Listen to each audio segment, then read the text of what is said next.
Captain Jake Miller stood on the bridge of the New Horizon, watching the massive space station grow larger on the main screen. The station was huge, bigger than any city he had ever seen on Earth. Floating metal towers stretched in all directions, connected by bridges and tunnels that glowed with alien lights. This was Central Command, the heart of the Galactic Defense Coalition. Jake felt his heart beating fast. Today, humanity would ask to join the biggest military alliance in the galaxy. After 200 years of space travel, humans had finally made contact with other intelligent life. Now they wanted to be part of something much bigger than themselves. "Sir, we're getting a signal from the station," said Lieutenant Sam Rodriguez from his position at the communications desk. "They're asking us to dock at Bay 7. "Take us in slowly," Jake ordered. He turned to look at the woman standing beside him.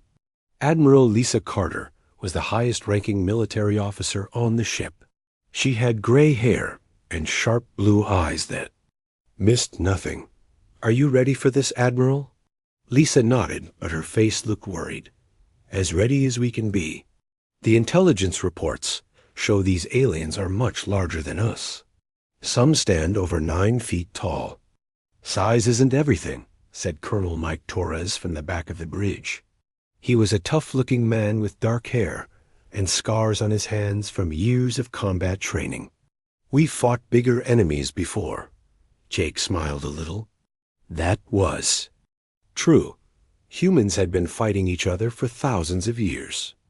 They had learned how to win against bigger, stronger opponents. But these weren't humans they were about to meet. These were aliens with technology far beyond anything Earth had ever seen. The New Horizon moved slowly into the docking bay. Through the windows, Jake could see alien workers moving around the bay. They wore strange suits and had equipment he didn't recognize. Some of them stopped to stare at the human ship. Even from this distance, Jake could tell they were much taller than any human. "Docking complete, sir," reported the pilot. "Good. Admiral Carter, Colonel Torres, Major Kate Hudson, you're with me. The rest of you stay here and monitor communications." The group walked through the ship's corridors toward the airlock. Major Hudson was a smart woman with brown hair who specialized in military strategy. She carried a tablet with all their presentation materials, everything they needed to convince the aliens that humans belonged in the coalition. The airlock opened with a soft hiss. On the other side waited 3 aliens. Jake had seen pictures before, but seeing them in person was different. The first alien was a Zephyrian, tall and thin with pale blue skin and long fingers. The second was a Korathian, covered in what looked like natural armor with thick arms and legs. The third alien Jake didn't recognize, but it was even taller than the others. "Welcome to Central Command," said the Zephyrian in perfect English. "I am Commander Vale of the Zephyrian Fleet. This is War Chief Grex of the Korathian Empire and Admiral Thomases of the Mandorian Republic." "Thank you for meeting with us," Jake replied. "I'm Captain Miller. This is Admiral Carter, Colonel Torres, and Major Hudson. We represent the United Earth Defense Force." War Chief Grex looked down at the humans. His eyes were small and dark in his armored face. "You are much smaller than we expected," he said in a deep voice. "Are you sure you are the warriors of your species?" "We are," Lisa answered firmly. "Size doesn't determine fighting ability." The aliens looked at each other. Jake could see something in their eyes. They didn't take the humans seriously. To them, humans looked like children trying to play soldier. "Of course," Commander Vale said politely. "Please, follow us to the council chambers. The other members are waiting to hear your request." They walked through long corridors filled with alien technology. Everything was built for beings much taller than humans. The doorways were higher, the ceilings stretched far above their heads, and even the furniture looked enormous.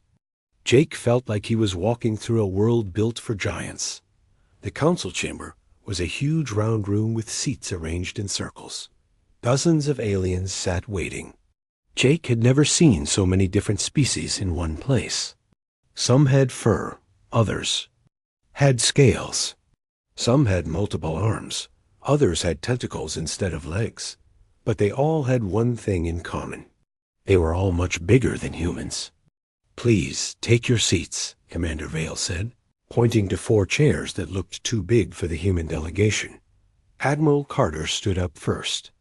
"Honored members of the Galactic Defense Coalition," she began. "Humanity comes before you today, seeking membership in your alliance.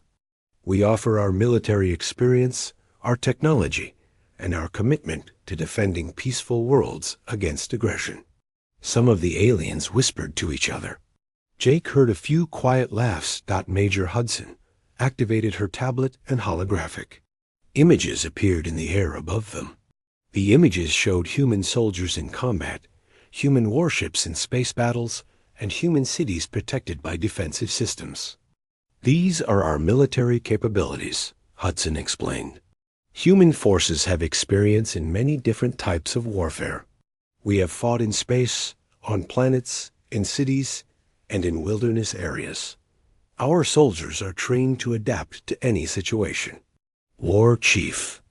Grex leaned forward in his massive chair. "Your soldiers look very small," he said. "How tall are they?" "Human soldiers average about 6 feet in height," Torres answered. This caused more whispers and laughs from the council. One alien, covered in thick shell-like skin, spoke up. "Our smallest warriors are 8 feet tall. How can such tiny beings fight in real combat?" "With intelligence and tactics," Lisa said, her voice getting harder. "We don't rely on size alone." "Perhaps," Commander Vale said in a tone that didn't sound convinced. "But the enemies we face are not small. The Draconis Empire fields warriors over 10 feet tall, armed with weapons that can destroy entire buildings. How would your miniature soldiers survive against such opponents?" Jake felt anger building inside him. He could see that the aliens had already made up their minds. They saw humans as too small, too weak to be real warriors. They thought this was some kind of joke. "We have defeated larger enemies before," Jake said. "On our own world, humans have won battles against overwhelming odds. We know how to fight smart, not just hard." The council chamber filled with more quiet laughter. War Chief Grex shook his massive head. "You speak of fighting on one small planet. Against your own kind. This is galactic warfare. The scale is beyond anything you have experienced." Admiral Thomas's, who had been quiet until now, finally spoke. His voice sounded like rocks grinding together. "Perhaps the humans could serve in support roles. They might make good scouts or messengers. Their small size could be useful for getting into tight spaces." More laughter echoed through the chamber. Jake's hands closed into fists. Beside him, he could see Torres and Hudson trying to control their own anger. Commander Vale raised a hand for silence. "The council will consider your request," he said. "We will contact you with our decision within 1 standard day." As they walked back to their ship, none of the humans spoke.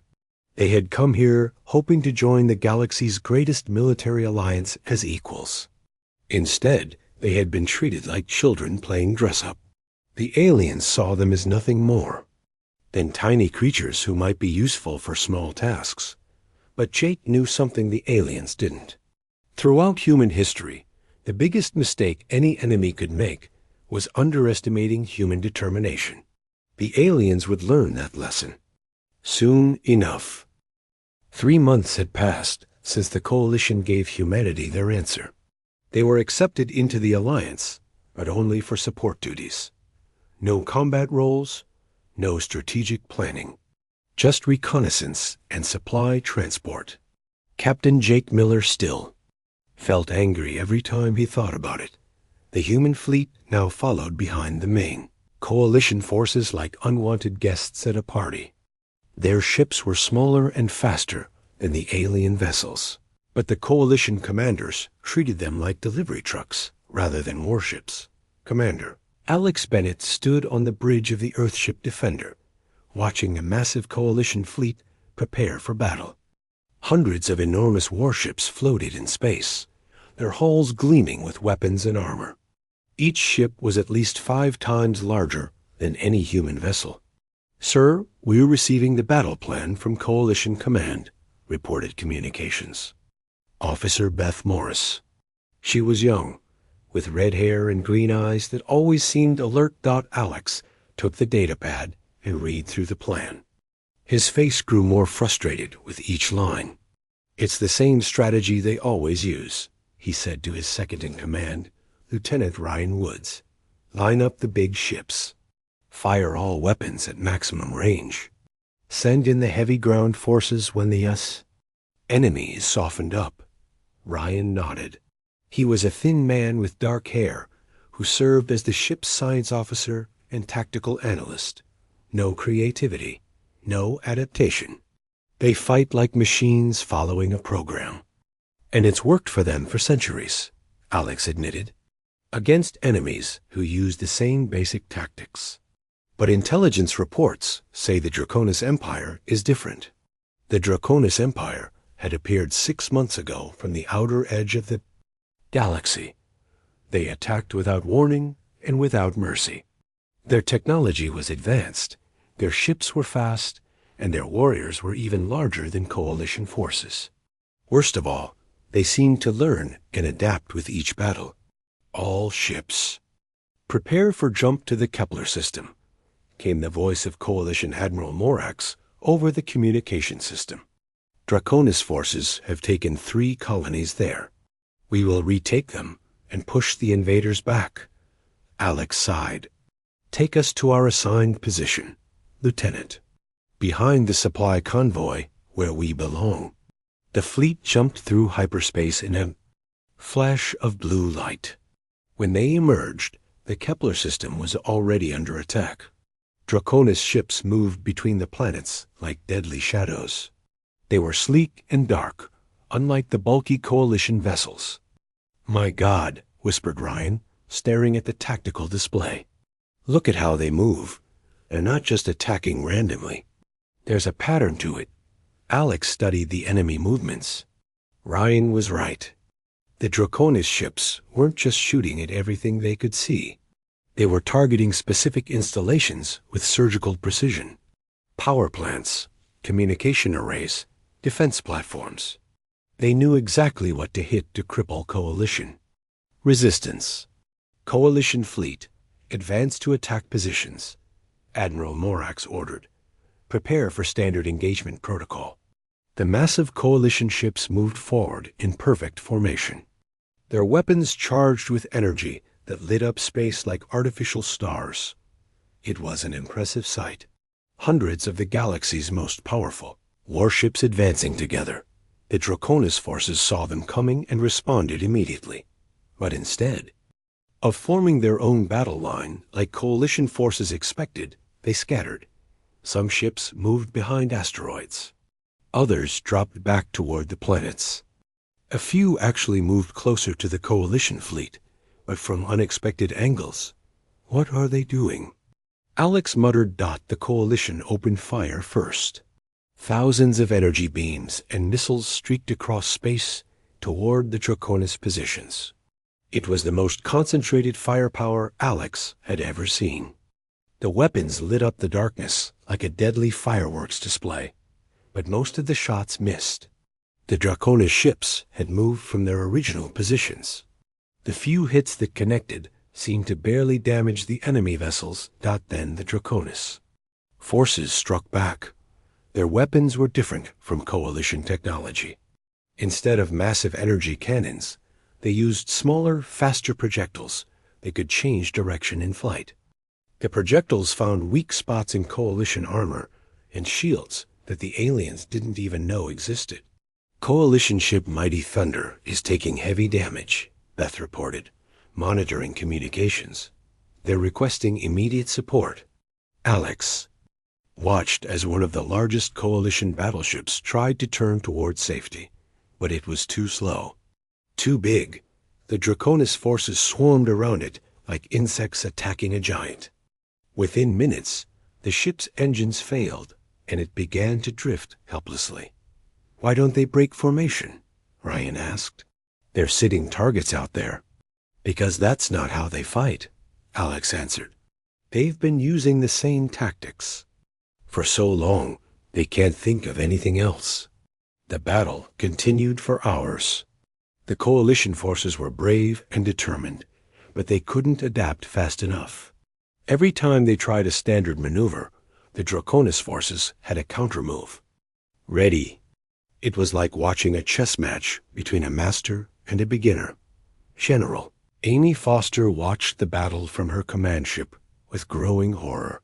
She was a veteran of dozens of campaigns, but she had never seen coalition forces so completely outmatched. The enemy wasn't just winning. They were making the coalition look foolish. "Request permission to deploy human forces," she said to Admiral Morax over a private communication channel. "Denied," came the immediate reply. "This is real warfare, General, not a training exercise for your support personnel." Amy wanted to argue, but military discipline held her back. She could only watch as more coalition ships fell to the enemy. Dr. Ryan Woods studied the tactical data flowing across his screen. As a scientist, he saw patterns that others missed. The Draconis forces weren't just randomly superior. They had specific advantages that could be countered with the right strategy. "Alex," he called to his commander, "I'm seeing something interesting in their attack patterns." "What is it?" "They're incredibly good at adapting to new situations, but they have a weakness. They rely too heavily on sensor data. Look at how they target damaged ships.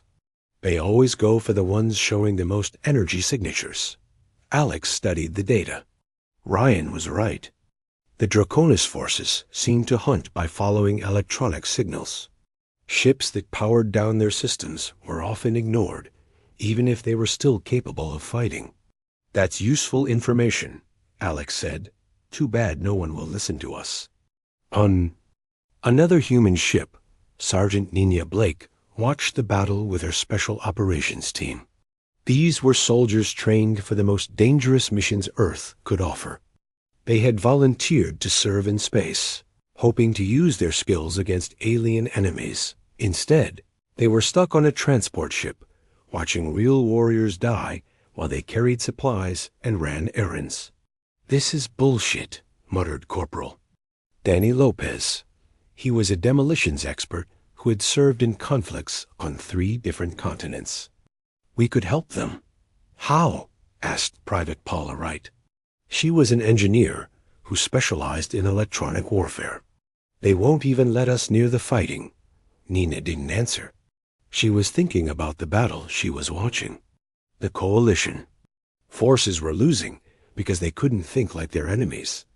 They were too rigid, too predictable. But humans had learned flexibility through thousands of years of warfare against each other. The battle ended with a coalition retreat. They had lost 12 major warships and hundreds of smaller vessels. The Draconis Empire now controlled the entire Kepler system. Back on Central Command, the alien leaders met in emergency session. The defeat had shaken their confidence. 4. The first time in centuries, coalition forces had been completely outfought by an enemy. "We need new strategies," Commander Vale said. "The Draconis forces are unlike any enemy we've faced before." "What we need are bigger guns," growled War Chief Grex. "More armor, stronger shields." But Admiral Thomas's looked thoughtful. "Perhaps we need to consider other options." The humans made some observations during the battle. Their reports contained tactical insights we hadn't considered. "The humans?" Grex laughed. What could those tiny creatures know about real warfare? Vale looked uncertain. Their analysis of Draconis targeting systems was quite detailed. "Maybe we should listen to what they have to say." "Impossible," Grex insisted. "Their support. Personnel, not warriors. As the alien leaders argued, the human fleet regrouped near a distant moon. They had watched the coalition's defeat with professional interest. Every human military officer on the ships had ideas about how the battle could have been won, but nobody was asking for their opinion. That was about to change.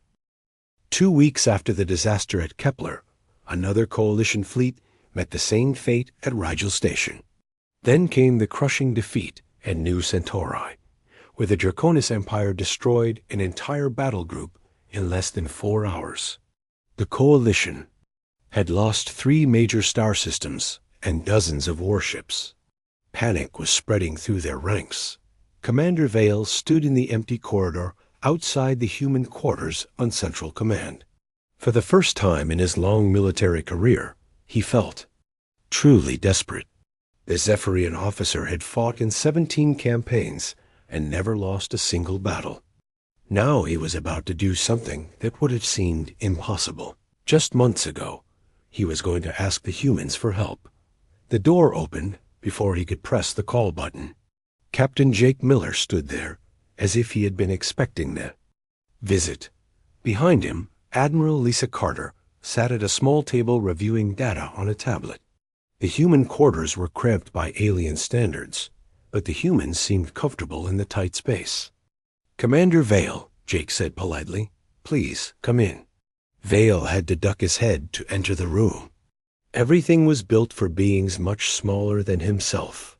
He felt awkward and oversized, like a giant trying to fit into a child's playhouse. "I assume you know why I'm here," Vale said without sitting down. "You want our help," Lisa answered directly. "The question is whether you're ready to actually listen to what we have to say." "The situation has become critical," Vale admitted. "Our standard tactics are proving ineffective against the Draconis forces. Perhaps it is time to consider alternative approaches." Jake almost smiled. "Alternative approaches?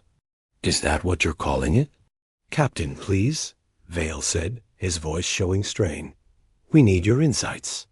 Your analysis of Draconis tactics has been more accurate than our own intelligence reports." Lisa stood up and faced the tall alien. "We'll help you, but not as advisors or consultants. If you want human involvement, you give us operational authority. Real command positions, not ceremonial titles." "That's impossible," Vale said immediately. "The Council would never accept human commanders leading coalition forces." "Then you'll keep losing," Jake said simply. "Because what you're facing isn't just superior technology. It's superior thinking. The Draconis Empire understands something you don't. Warfare isn't about having the biggest ships or the strongest weapons. It's about using your advantages while exploiting your enemy's weaknesses." Colonel Mike Torres entered the room at that moment. He had been listening from the adjoining chamber. "Commander, may I show you something?" Torres activated a holographic display in the center of the small room. The image showed the recent battle at New Centauri from a tactical perspective. "Look at this," Torres said, pointing to the coalition fleet movements. "Your ships advanced in perfect formation. Textbook strategy for fleet engagement. But watch what the Draconis forces did." The hologram showed the enemy ships scattering in what looked like random directions. But as Torres highlighted their paths, a pattern became clear. "They didn't scatter randomly," Torres explained. "They moved to attack positions that your formation couldn't defend against. While your ships were arranged to fight an enemy in front of you, they attacked from above, below, and behind. Your own ships blocked each other's lines of fire."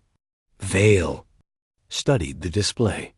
He had seen the battle reports, but this analysis made the defeat look even worse than he had realized. "Our formation has been successful for centuries against enemies who used similar formations," Lisa said. "The Draconis Empire doesn't fight like you do. They fight like we do, with flexibility and adaptation." "What do you mean?" Jake activated another hologram. This one showed battles from human history. On Earth, military tactics evolved constantly. Any strategy that worked too well was quickly copied and countered. Commanders who couldn't adapt lost battles and lost wars. We learned to fight smart because we had no choice. The images showed human soldiers using terrain for cover, small units outmaneuvering larger forces, and weapons designed for mobility rather than pure power. It was completely different from coalition warfare. Your species are all physically impressive, Torres continued. Strong, tough, naturally armored. You developed tactics that relied on those advantages. Direct confrontation, overwhelming force. But humans are small and weak compared to most species. We had to learn different ways to win. Vale was quiet for a long moment. Everything the humans were saying made sense, but accepting it meant admitting that the Coalition's military doctrine was fundamentally flawed. What would you need? He asked finally. Complete tactical authority for human forces, Lisa said immediately. No interference from Coalition command. We plan our own missions, choose our own targets, and use our own methods. And we need mixed units, Torres added. Human tactical leaders working with alien heavy support. Your people provide the firepower and armor. Our people provide the strategy and flexibility. The Council will never agree to this, Vale protested. Then watch your civilization fall, Jake said without emotion. Because the Draconis Empire isn't going to stop with 3-star systems. They're testing your responses, learning your weaknesses. Soon they'll launch a major offensive against your core worlds. That night, Vale presented the human proposal to an emergency session of the Coalition Council. The reaction was exactly what he had expected. Impossible. Roared War Chief Grex. Give tactical command to creatures barely half our size?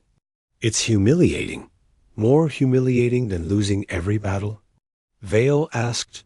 Admiral Thomases leaned forward in his massive chair. The humans may have valid points about tactics, but actual combat command? They have no experience with galactic warfare. They have experience with warfare against intelligent enemies, Vale replied, which is more than we can say lately. The debate continued for hours. Some council members supported giving humans a chance. Others insisted it was too dangerous to trust such small beings with military authority. A few suggested that the defeats were just temporary setbacks that could be solved with better technology. Meanwhile, Lieutenant Commander Sam Rodriguez worked with a team of human engineers to develop new equipment. If they were going to fight alongside aliens, they needed gear designed for cooperation rather than independence. Engineer Paula Wright showed her latest creation to the team. It was a communications device that could translate human tactical concepts into formats that alien minds could understand quickly. The device looked simple, but it represented months of study into how different species processed information. Problem isn't just language, Paula explained. It's thinking patterns.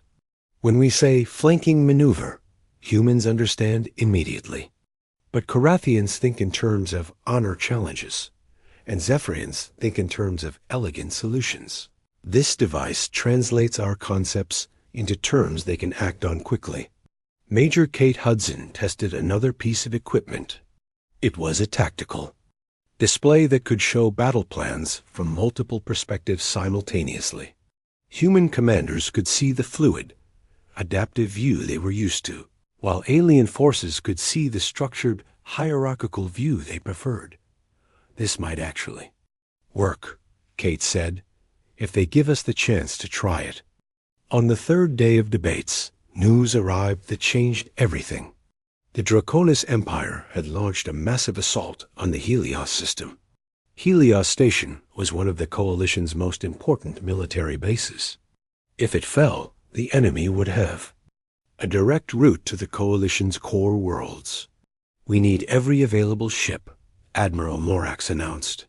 All reserves are being called to active duty. That's when Vale made his move.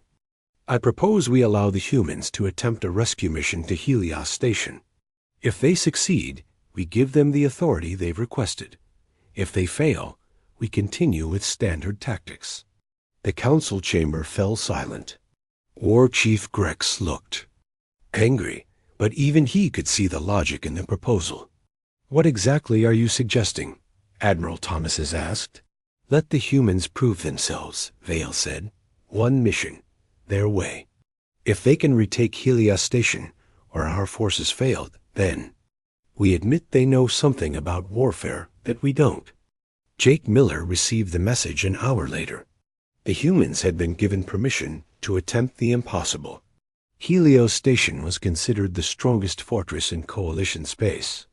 It had never fallen to enemy attack in over 300 years. Now, the Draconis Empire held it, and the Coalition wanted 4 small human ships to take it back. Jake looked at the mission parameters and smiled. Finally, humanity would get the chance to show the galaxy what they could really do. "Admiral Carter," he said into his communicator, "prepare all human forces for combat operations. It's time to stop being the galaxy's delivery service." Helios Station floated in space like a metal mountain. The massive fortress was built into an asteroid 20 miles across, with weapons platforms and defensive shields that could stop an entire fleet. For 300 years, it had been considered impossible to capture. Now it belonged to the Draconis Empire, and the humans had 18 hours to take it back. Major Kate Hudson stood in the briefing room of the human command ship, looking at holographic displays that showed every detail of the station. Around her sat the best military minds humanity had brought to space. 12 officers who had trained for this moment their entire careers. "The Coalition tried a direct assault yesterday," Kate explained. 40 ships, full frontal attack. The Draconis forces destroyed half of them before they got within weapons range. The survivors retreated after 6 hours of fighting. Captain Danny Lopez studied the tactical data on his tablet. He was a veteran of urban warfare on Earth, known for winning battles that seemed hopeless. "How many defenders are we facing?" "Intelligence. Estimates between 800 and 1,000 Draconis warriors," Kate answered. "Plus automated defense systems, heavy weapons platforms, and orbital mines." Sergeant Chris Kelly whistled softly. He commanded a special operations unit trained in guerrilla tactics. "And how many people do we have?" 240 human personnel across 4 ships, plus 60 alien volunteers who agreed to work under human command. The room fell quiet. Even for humans, those odds seemed impossible. Lieutenant Commander Sam Rodriguez broke the silence. "What about the station's internal structure? Any weak points?" Kate activated a new display showing the station's interior. "That's where things get interesting." Helios Station was built by the Carathians 2 centuries ago. Everything is designed for beings 8 to 10 feet tall. Wide corridors, high ceilings, large access tunnels. "Perfect for Draconis forces," muttered Corporal Beth Morris. She was an explosives expert who had served in underground conflicts. "They can move freely through the whole station." "Exactly," Kate said with a smile. "Which is why they won't expect us to use the maintenance tunnels." She zoomed in on a network of smaller passages that ran throughout the station. These tunnels were used for repairs and system access. They were too small for large beings to move through comfortably, but perfectly sized for humans.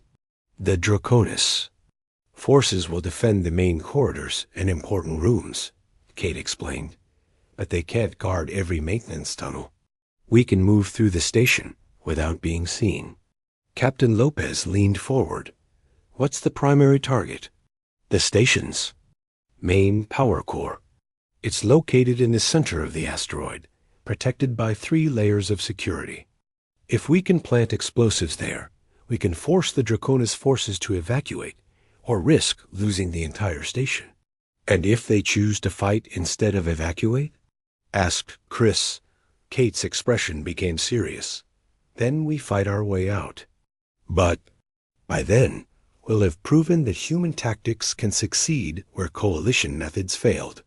The plan was complex but elegant. While coalition forces created a diversion with a fake frontal assault, human teams would infiltrate the station through multiple entry points. Small groups would move through the maintenance tunnels, avoiding major defensive positions. Meanwhile, mixed human-alien units would provide covering fire and heavy support when needed. Engineer Paula Wright had spent the last 3 days modifying human equipment for the mission. Compact weapons that could fit through narrow spaces, silent cutting tools for opening sealed passages, communication devices that could work through the station's thick metal walls. Remember, Paula told the assault teams, your weapons are designed for precision, not power. Make every shot count. And if your equipment fails, improvise. That's what we do best. The human ships approached Helios Station under cover of electronic jamming. The Draconis defenders could see them coming, but couldn't get clear sensor readings. It looked like another standard coalition attack. On the bridge of the command ship, Admiral Lisa Carter watched the enemy response. They're moving to defensive positions along the main approaches, she reported, just like they did against the coalition fleet. Perfect, Jake Miller replied. He was coordinating the overall mission from the flagship. Begin Phase 1. The first wave of human fighters screamed toward the station's outer defenses. But instead of attacking in formation like coalition forces, they scattered in random patterns. Some dove under the station, others climbed above it. A few actually flew straight at the defensive weapons before breaking away at the last second. Draconis gunners had trained to fight organized attacks.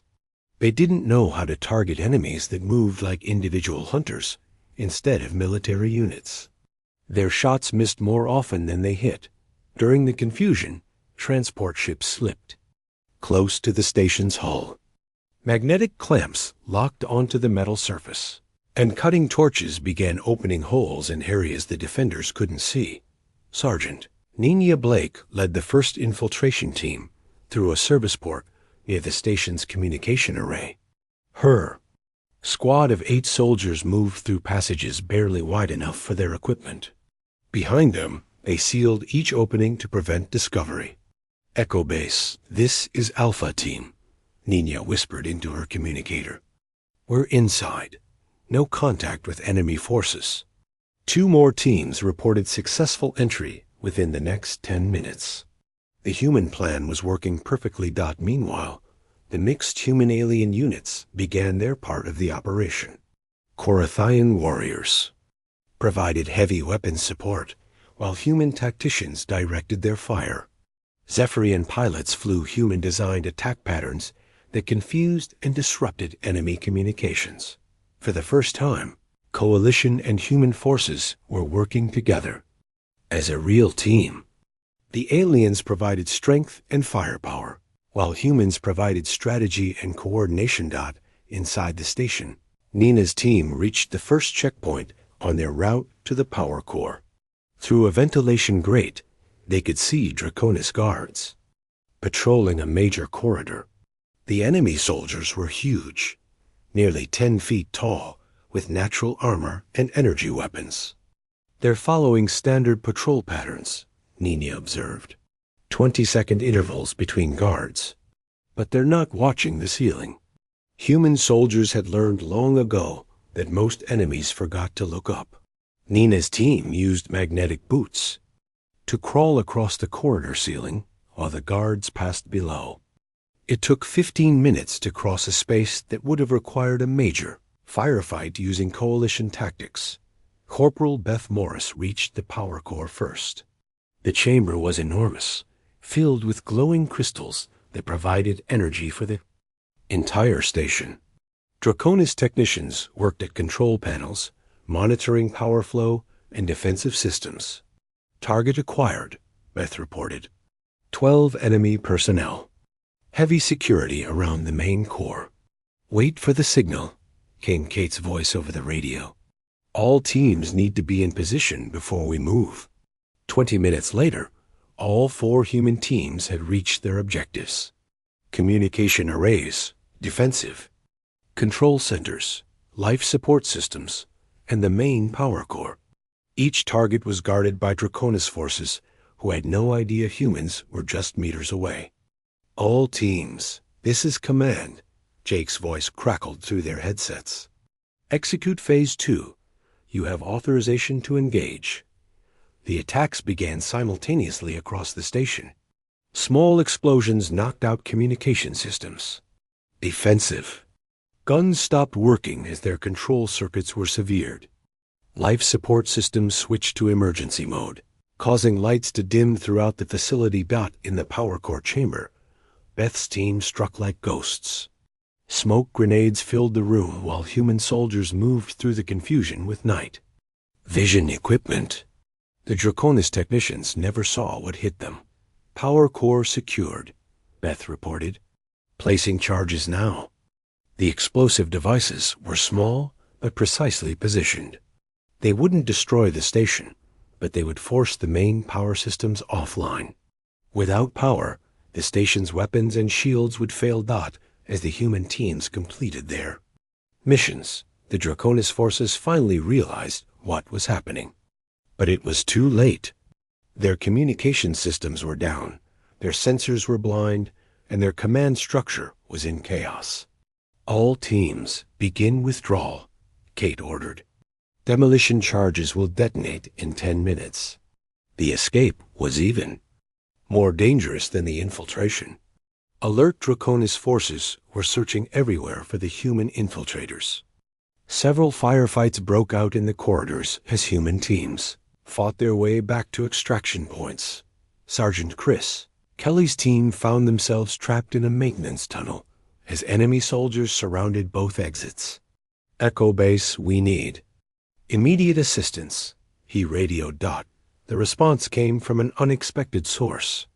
Korathian warriors from the mixed units blasted through the station's outer hall and created a new exit for the trapped humans. Working together, the alien heavy infantry and human special forces fought their way to safety. The demolition charges exploded exactly on schedule.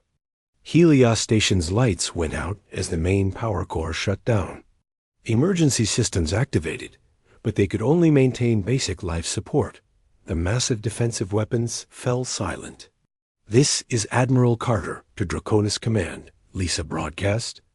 "On all frequencies, your station is now defenseless. You have 1 hour to evacuate before we destroy it completely." News of the Helios Station victory spread across the galaxy faster than light itself.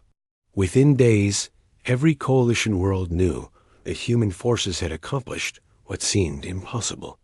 The species that had been dismissed as toy soldiers had just defeated the mighty Draconis Empire in their first real battle. Colonel Mike Torres stood in the new Droid Tactical Academy on Central Command, looking at a classroom filled with alien officers. Zephyrians, Korathians, Mandorians, and 6 other species sat in chairs that had been specially built to accommodate their larger sizes. All of them were here to learn human warfare tactics. "Warfare is not about strength," Torres began his lecture. "It's about intelligence. It's about using what you have in ways your enemy doesn't expect." A Korathian officer raised his massive hand. "Commander Torres, your tactics worked at Helios Station, but that was one battle against surprised enemies. Can these methods work in larger conflicts?" Torres smiled. "Let me show you something." He activated a holographic display showing recent Draconis movements. Since Helios, the enemy has changed their behavior. They're being more careful, more defensive. That tells they're worried about human tactics. When your enemy changes how they fight because of you, you've already won half the battle. Captain Steve Parker wasn't in the classroom. He was leading his strike force through the outer rim, hitting Draconis supply lines with surgical precision. His ships moved like ghosts through space, appearing where the enemy least expected them. Target confirmed, reported Lieutenant Beth Morris from the navigation station. Draconis supply convoy, 12 ships, heading for the front lines. Steve studied the enemy formation on his tactical display. The convoy was heavily guarded, but the guards were arranged to defend against a traditional fleet attack. They had learned nothing from human tactics. All units execute Plan Delta, Steve ordered. The human ships didn't attack the convoy directly. Instead, they jumped ahead of it and laid a trap. When the Draconis forces arrived, they found what looked like a damaged coalition freighter sending a distress signal. The enemy commander made the mistake that Steve had hoped for. He sent 2 ships to investigate, while the rest of the convoy continued on course. The moment those ships were separated from their support, human forces struck. The 2 investigating ships were destroyed before they could send a warning. Then, Steve's forces used those ships' identification codes to get close to the main convoy. By the time the Draconis guards realized what was happening, half their supply ships were already burning. Ghost leader to base, Steve reported after the battle. Convoy eliminated. Enemy losses: 12 supply ships, 4 escorts. Our losses: 0. The Draconis forces gave Steve's unit a new name: the Phantom Fleet. Enemy commanders issued warnings about ships that appeared from nowhere and vanished before reinforcements could arrive. Some Draconis pilots refused to patrol areas where human forces had been reported. Commander Grace Thompson was working on a different kind of victory. Her engineering teams were developing new weapons and equipment that combined human innovation with alien technology. The results were revolutionary. The new fighter design is ready for testing, Grace announced Admiral Lisa Carter. It combines Zephyrian energy shields with human maneuverability systems. Pilots can pull twice as many turns as standard fighters. What about the ground equipment? Lisa asked. Even better. We've adapted Korathian heavy armor for human soldiers. Our people can now carry weapons that used to require vehicle mounts, but they're still fast enough for infiltration missions. The most important development was in communication technology. Paula Wright had created a system that allowed human tactical commanders to coordinate with alien units in real time. Orders could be translated and transmitted instantly, letting mixed forces work together like a single organism. The first test of the new combined doctrine came at the Battle of Procyon. The Draconis Empire had invaded the system with their largest fleet yet. Coalition Command gave human forces overall tactical authority for the defense. General Amy Foster coordinated the battle from her flagship, with human tactical officers working alongside alien fleet commanders. For the first time, coalition forces moved with the flexibility and unpredictability that humans had perfected. Zephyrian Second Fleet, adjust course to bearing 270, Amy ordered. Korathian Heavy Division, prepare for flanking maneuver on my signal. The alien commanders followed human tactical guidance without question. They had seen what happened when humans were allowed to plan military operations. Results spoke louder. Then Pride. The Draconis forces expected another traditional coalition assault. Instead, they faced something entirely new. Ships that attacked from unexpected angles. Fighters that moved in patterns no computer could predict. Ground forces that appeared behind enemy lines without warning. Draconis command to all units came an intercepted enemy transmission. Human tactical coordinators confirmed in this system. Implement Protocol 7 immediately. Protocol 7 was the Draconis Empire's new standard response to human involvement. All ships were to maintain close formation. No units were to investigate anything unusual. All attacks were to be conducted at maximum range with overwhelming firepower. It was a defensive strategy based on fear. They're scared of us, observed Lieutenant Commander Sam Rodriguez. 6 months ago, they thought we were harmless. Now they're changing their entire military doctrine because of human tactics. The Battle of Procyon lasted 3 days. When it ended, the Draconis forces retreated from the system for the first time since the war began. Coalition losses were lighter than any major engagement since the conflict started. More importantly, alien species throughout the galaxy began requesting human military advisors. The Altarian Republic asked for help defending their trade routes. The Centauri Federation wanted human officers to train their special forces. Even neutral systems started hiring human tactical consultants. War Chief Grex was one of the few coalition leaders who still resisted human influence. He commanded a traditional Korathian fleet that refused to use human tactics or accept human advisors. "We are warriors," Grex announced to his officers. "We do not need tiny aliens to teach us how to fight." His fleet engaged a Draconis force near the Vega system using standard Korathian tactics. The result was a disaster. Half his ships were destroyed, and the survivors had to be rescued by a human task force. After the battle, Grex met privately with Colonel Torres. "I was wrong," the massive Korathian admitted. "Size means nothing in war. Only intelligence matters." "Will you accept human tactical guidance?" Torres asked.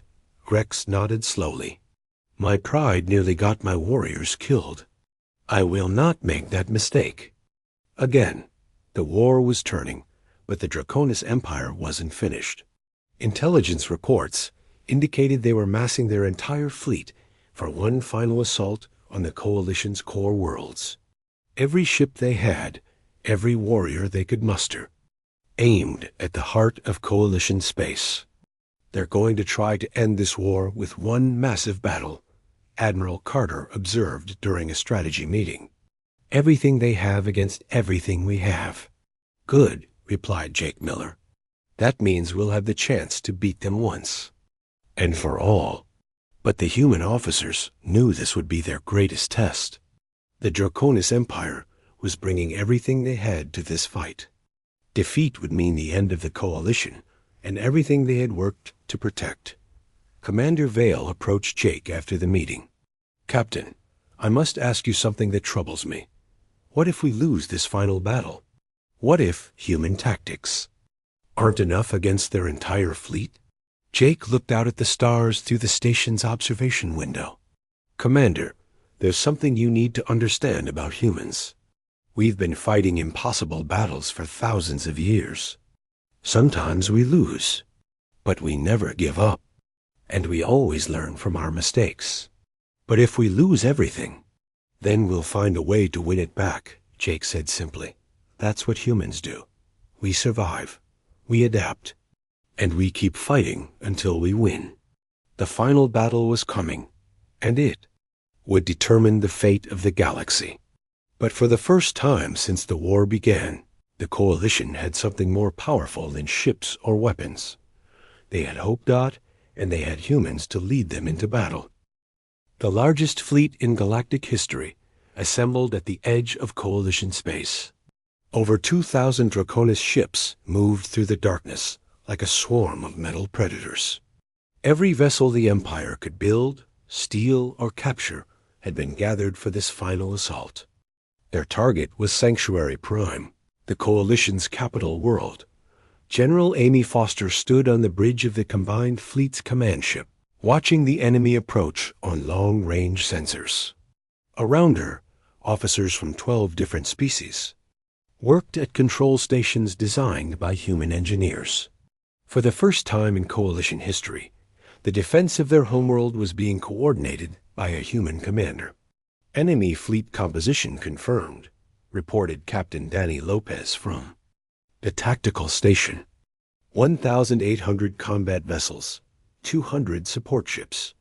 They're bringing everything they have. "Our forces?" Amy asked. 1,400 ships from all Coalition worlds, plus 300 human vessels. Lieutenant Commander Sam Rodriguez looked up from his display. "We're outnumbered, but our ships are better coordinated than they've ever been." Amy nodded. The Coalition fleet looked smaller than the enemy armada, but it was organized around human tactical principles. Fast ships worked with slow ones. Small fighters supported massive battleships. Every vessel had a specific role in a plan that the Draconis forces couldn't predict.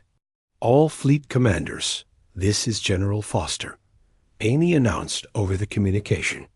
System, remember your training. Stay flexible. Adapt to changes. And trust your human tactical coordinators. Today, we show the galaxy that intelligence beats brute force. Commander Vale listened to the human general from his position on the Zephyrian flagship. 6 months ago, he would have laughed at the idea of taking orders from such a small being. Now he waited eagerly for her tactical guidance. He had seen what human strategies could accomplish. Zephyrian fleet acknowledges, Vale replied. We await your orders, General. War Chief Grex sent his own response from the Corythian battle group. Corythian heavy units ready for combat. We trust human wisdom. The Draconis fleet approached. In perfect formation, row after row of massive warships advanced like an unstoppable wall of metal and energy. It was the same tactic they had used to conquer dozens of worlds. Overwhelming force applied directly against enemy positions. They haven't learned anything, observed Colonel Mike Torres. He was coordinating ground forces for the battle, still fighting like they did at the beginning of the war. That's their weakness, Amy replied. They think this war is about who has the most ships. They don't understand that it's about who uses their ships better. The Draconis commander, War Emperor Thane himself, broadcast a message to the coalition. Fleet. His voice was deep and filled with confidence. Coalition forces, you are outnumbered and outgunned. Surrender now, and your worlds will be spared total destruction. Amy's response was broadcast to both fleets. Draconis forces, you made one critical mistake. You came to fight humans. The battle began with the coalition fleet doing something the Draconis forces had never seen before. Instead of forming a defensive line, the ships scattered in all directions. Some dove toward the nearest planet. Others climbed high above the battlefield. A few actually moved toward the enemy fleet, but at angles that seemed random. What are they doing? War Emperor Thane demanded from his flagship. This is not proper fleet combat. His tactical officers had no answer. Every battle simulation they had run assumed the coalition would fight in formation. This chaotic movement made no sense according to traditional military doctrine. That was exactly what Amy had counted on. Phase 1, execute, she ordered. Scattered coalition ships suddenly weren't scattered anymore. They had moved into attack positions that surrounded the Draconis fleet from every direction. Ships that had seemed to be retreating were actually completing flanking maneuvers. Vessels that had appeared lost were now behind enemy lines. The Draconis forces found themselves trapped in a sphere of hostile ships. No matter which way they turned, coalition forces were ready to attack. Their perfect formation had become a perfect target. All units, commence firing, Amy commanded. The battle was unlike anything in galactic history. Instead of two fleets shooting at each other across empty space, this was three-dimensional warfare. Ships moved in spirals and loops, attacking from above and below, coordinating their movements with precision that seemed impossible. Captain Steve Parker led his Phantom fleet in hit-and-run attacks against Draconis supply ships. Every time the enemy turned to face his forces, he was already gone, striking somewhere else. Enemy command ship identified, Steve reported. War Emperor Thane's flagship, center of their formation. Negative, Amy replied immediately. Do not. Attack the command ship directly. Force them to come to us. Steve understood. Instead of attacking Thane's ship, his forces began systematically destroying the vessels around it. Communication ships, sensor platforms, escort carriers. Everything the flagship needed to coordinate the Draconis fleet. Within 2 hours, War Emperor Thane found himself commanding a fleet They couldn't talk to each other. His orders took minutes to reach distant ships. Battle damage reports arrived. Too late to be useful. The perfect Draconis formation began to break apart. This is impossible. Thane raged. How can such small creatures coordinate so many ships? The answer was simple, though he didn't understand it. Humans had learned to fight as individuals who worked together, while the Draconis Empire fought as a single massive organism. When the organism's nervous system was cut, it became helpless. Major Kate Hudson coordinated the assault on Draconis ground forces that had landed on Sanctuary Prime's outer moon. Her mixed human-alien units moved through the enemy positions like water flowing around rocks. Wherever the Draconis forces were strong, the Coalition attacked somewhere else.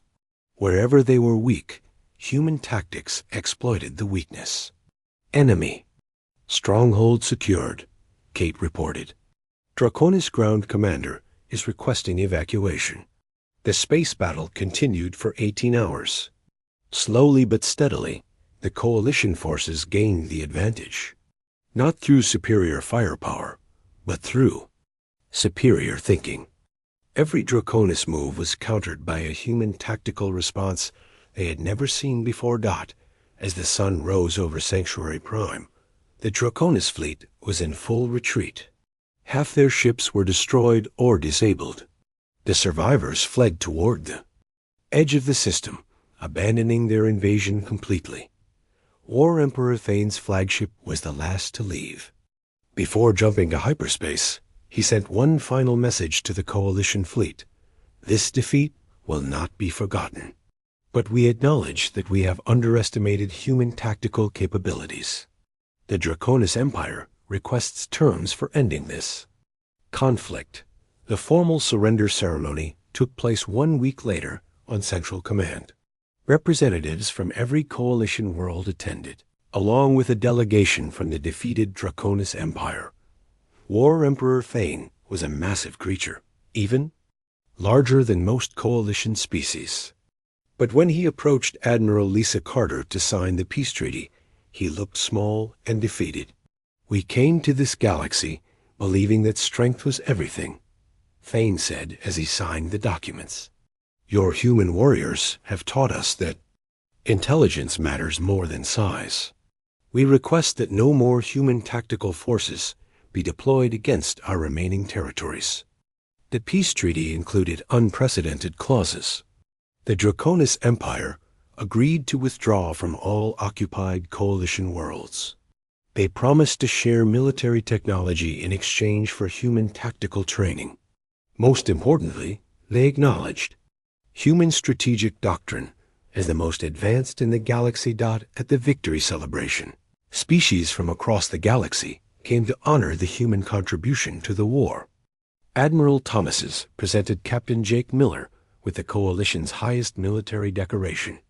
"6 months ago, we laughed at your miniature army," Thomases admitted. "Today, we understand that the most dangerous warriors often come in the smallest packages." Commander Vale approached Colonel Torres during the ceremony. "I owe you an apology, Colonel. When we first met, I thought humans were too small to be real soldiers." "No apology needed," Torres replied. "Size doesn't make a warrior.